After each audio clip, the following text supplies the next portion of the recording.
Yoga poses do great when it comes to overall musculoskeletal flexibility of the body, but certain times you wish you had a bit better hip mobility. This could be right before you are running a marathon to get effortless strides. This could be before a golf game to get better upper and lower body coordination, or simply just to feel more flexible. This sequence is a must experience. Let's jump straight into it. Begin by being right in the center of the mat. You would have equal space on the right hand side and you would have equal space on the left hand side. Hips aligned with the border of the mat at the back. Once you place yourself in this position on the mat, it makes it a lot more easier to relate your poses to the rectangle you are sitting on. And now we get started. So put your feet together, soles together, interlace your fingers over the toes, or you can make a hook with your index finger and the middle finger and point your toes way in towards your chest. So pointing your toes in towards your chest gives you the entire length in your spine. All the muscles surrounding your spine will be nicely engaged into the pose. Lift your chin up, chest up, and leave the knees further away from the body. Continue to breathe in and out. Now keeping your lips together, lift your chin up. Now imagine you're lifting your chin up higher than your nose is. This brings the throat in one straight line with the spine and it allows you to breathe in as deep as you can. So hold this position for about a couple of breaths. Allow the lungs to open up. So imagine this is the longest breath you have taken since you've woken up today. Then slowly when you breathe out, you want to bend yourself right from the base of the spine and keep folding forward. And there comes a point when your body doesn't want to go any further down. It's perfectly fine. Once you reach that point, you just simply want to loosen up every single muscle around your neck and your shoulders and lower the chin down towards the chest as if you simply want to look in towards your navel. Stay there and continue to breathe in and out. The sound of the breath is very audible here as you hold yourself in there and bring your attention around the muscles towards your neck, towards your shoulders, and see how the torso wants to get heavier and heavier. And it just simply curls further in. Then pull a long deep breath in, reaching out with the nose and then your chin. Slowly you pull the body up and back, toes neatly and nicely pointed in towards your body back again. Now grab your toes from the inside. In the previous pose, we focused on going down. In this pose, we'll be focusing on going forward and down using the strength coming out of the arms. So grabbing your toes from the inside, let the elbows point out. Now imagine your forearms are coming in one straight line with each other. You'll be letting the elbows go beyond the border of the mat. So keep using the strength, and then slowly when you find that your body doesn't want to go any further down, that's when you loosen up and put the arms down onto the floor. Spread your fingers open and wide and simply curl your head in. Lower the chin down to the chest. Remember always to keep your shoulders and your thighs relaxed. You want to use the weight of the upper body. Now as you hold yourself into this position, start shifting your body weight from one side to the other. So start pressing into the floor with the help of the left hand, get the body weight towards the right. We'll do the same thing on the other side. So these are the beginner movements that helps you to get into the advanced movements and just to attune your breath to the movement. Remember that there is no retention of the breath. You either hear yourself breathing in or you hear yourself breathing out. So continue to shift your body weight from one side to the other. Then take a long deep breath in, lifting your nose up, chin up, pressing into the floor with the help of the palms. You're going to slowly step your body back into the pose. Now from here, you're going to bring both your hands on top of the knees with your fingers all the way pointed in towards your abdomen. Elbows will be pointing in the same direction where the knees are pointing, which is towards the right corner of the mat in front. Now shift your body weight forward and lean forward to bounce your knees up and down. So it's a bit like dribbling your knees up and down. And keep your thighs relaxed here. Now, even if your thighs are way off the floor right now, it's perfectly fine. There's nothing that should be discouraging you. Continue doing the movements. You're likely to feel the effect coming on the inner side of the thighs. And as you keep your thighs loose and relaxed, as you keep bouncing up and down, you're letting a lot of blood circulate towards the lower part of the body. So this is great for the hip mobility. It stretches the muscles. It kind of warms up the legs for the exercises to come up ahead. Continue breathing in and out. Then from there, when you breathe in, you're going to bring the body up. Now, with your left hand, you grab your left ankle like this. Grip it nice and tight, and the left elbow would go on top of the left knee. Now, this kind of shifts the body weight entirely towards the left hand side. Once you have the body weight towards the left, place your right hand on top of the right knee. Now, press the right hand down into the knee till you get the entire length of the right arm. Now this may lift your shoulder perfectly up towards the ear, which is okay, and just simply add a bit of a twist. Look far over the right shoulder and keep popping your left shoulder further out in front. Continue to breathe in and out and make the most out of the inhalations. Keep pressing this thing down in towards the floor.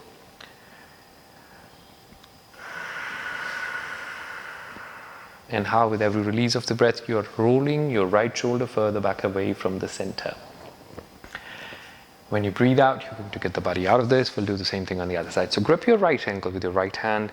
Elbow goes on top of the right knee. Left hand goes on top of the left knee and press it down.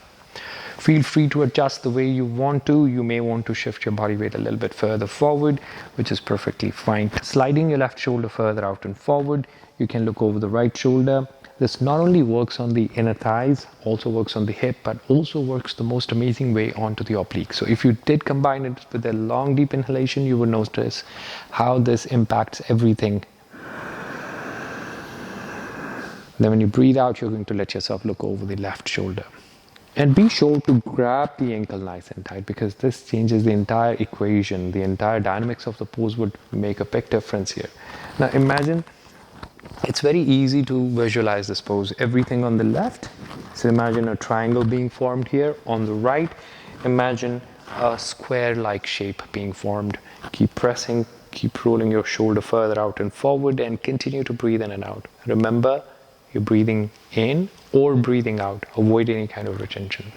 Release the breath, get the body out of this. Now, put your hands onto the floor at the back and start bouncing your knees up and down. Shake your legs a little bit, and now send your feet wide as your hands are. So as you lean back with your body weight, you want to begin to rock a little bit.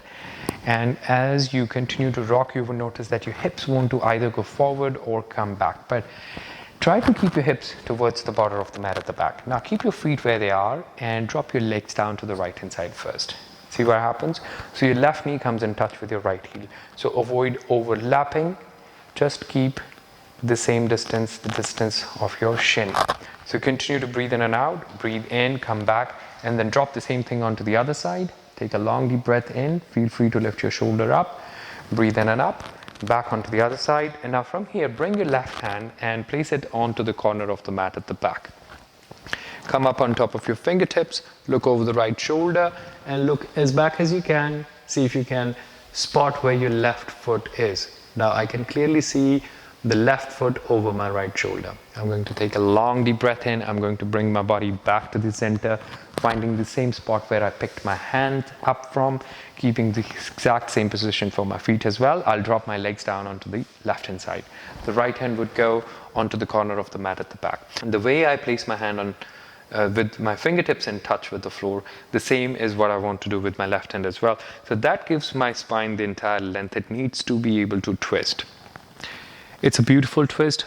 Make sure that you're breathing in and out, you're listening to the sound of the breath, and you're looking over the left shoulder till you can spot your right foot over the shoulder. You want to hold the position for about 3 to 4 breaths. Make sure that your spine has the entire length. Common mistake is that when you're sinking down with the spine and you try to twist it. If you're trying to get the entire length of the spine, we want to make sure that you have the entire space it needs to decompress. So look over the left shoulder, release the breath, get the body out and back to the center. Now, keep your hands on the same spot, drop the knees down to the right. Now bring the right foot up on top of the left knee like this.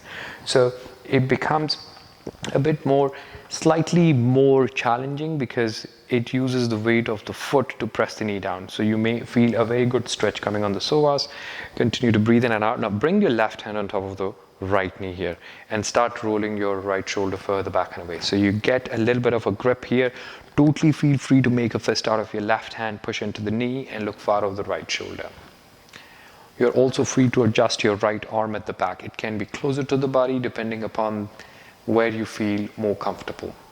But the idea remains the same, that you are locking your legs in a certain position and you're asking your spine to twist while using the strength coming out of your left tricep to continue to power the entire twist in the spine. Breathe out and we'll do the same thing on the other side. Now from here you're going to lower the left foot, feet back into the original position, dropping your legs down onto the other side. Continue to breathe in and out. Remember how you place the foot up on top of the knee, so it kind of locks the leg in place. You're going to bring your right hand, make a fist out of your right hand and tuck it with your left knee. Pressing into the knee with the help of the fist you're making, see how the tricep powers up into the pose, and you'll be looking over the left shoulder. Continue to breathe in and out. You can aim to look over the shoulder and see where your right foot is at the back. Continue to breathe in and out. But most importantly, you remember to breathe in really deep. It might be a bit of a challenge to breathe in deep into this position because your spine is all that twisted. But when you do take a long deep breath in, your body feels that resistance. Your lungs, they feel that resistance, and that's exactly when you're working on the elasticity of the lungs. So power inside the inhalations. You want to experience that peak of the inhalation when you struggle for the breath to go deep inside the lungs anymore.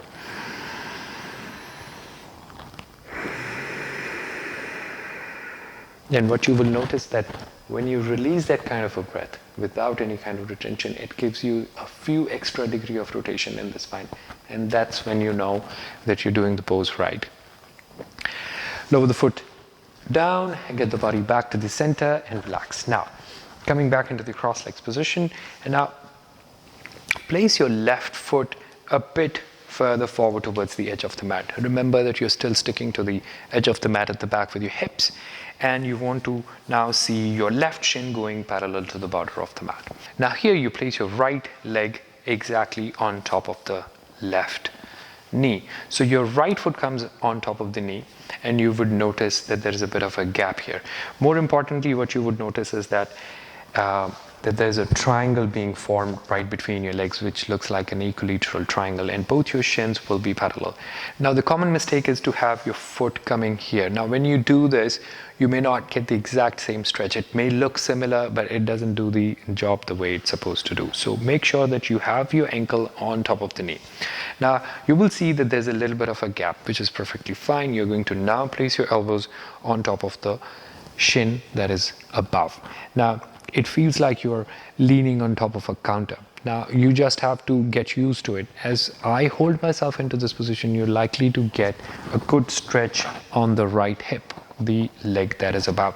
So keep shifting your body weight. Let's call it flossing when you shift your body weight. What that does, it allows you to experience stretches from different sides on the muscles. It also helps you to breathe in and out, because sometimes we forget to breathe in a pose and we hold the pose too seriously sometimes, and everything gets too jammed. So hold the pose, shift your weight forward, play around a little bit with your body weight, and make sure that you're using your muscles in an appropriate way, which means when you need the strength out of the muscle is able to provide you the strength. But when you need the weight of the muscle and you want the muscle to be relaxed and more receptive to the stretch, you are able to stretch the muscle and relax.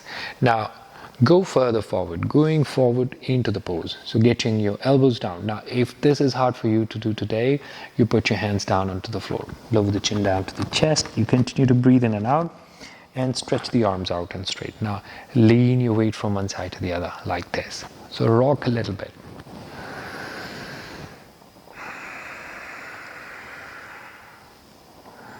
Now, bring your hands onto the edge of the mat and reach out with your fingers as far as you can. Get as if you want to touch the corners of the mat. So my teaching method has a lot to do with the shape of the mat, and it makes it a lot more easier for us to track where we are on that rectangle, because that's the only constant. Now we are going to switch the legs. So the right leg comes down. The shin will be parallel to the border of the mat in front. You're going to place, remember how we spoke about it, that the ankle needs to be exactly on top.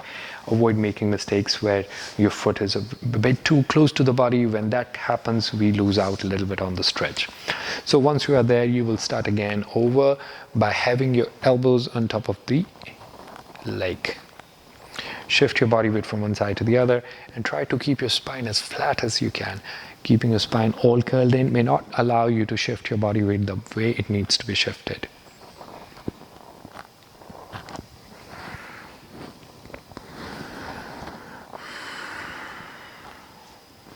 Now go a little bit beyond with your elbows and drop the arms down.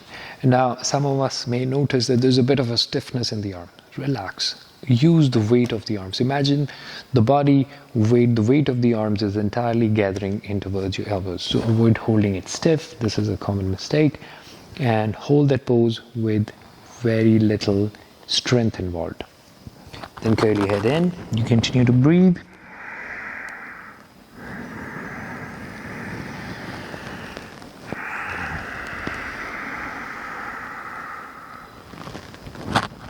And keep listening to the sound of the breath. That helps you a lot. Stretch the arms totally straight. Lean your weight from one side to the other. Left, right, left, right. Continue to breathe. And when you breathe in, you're going to bring the arms out wider, wide as your mat is. Reach out with your fingers and lower the chest down. Now you may not be very close to the floor this time, which is perfectly fine. It's not about how you reach. It's not about where you touch with your chest, with your forehead or your nose. It's about where you're getting the stretch. So that is more important than how the pose appears like. Poses, they look different on different people. Thank you for joining me today as we explored the importance of hip flexibility in your yoga practice. By working on opening up your hips, you can enhance your overall flexibility, balance and range of motion, both on and off the mat. I hope you found this video helpful and informative. If you have any questions or comments, please feel free to leave them below. And don't forget to subscribe to our channel for more information on yoga and wellness. Namaste.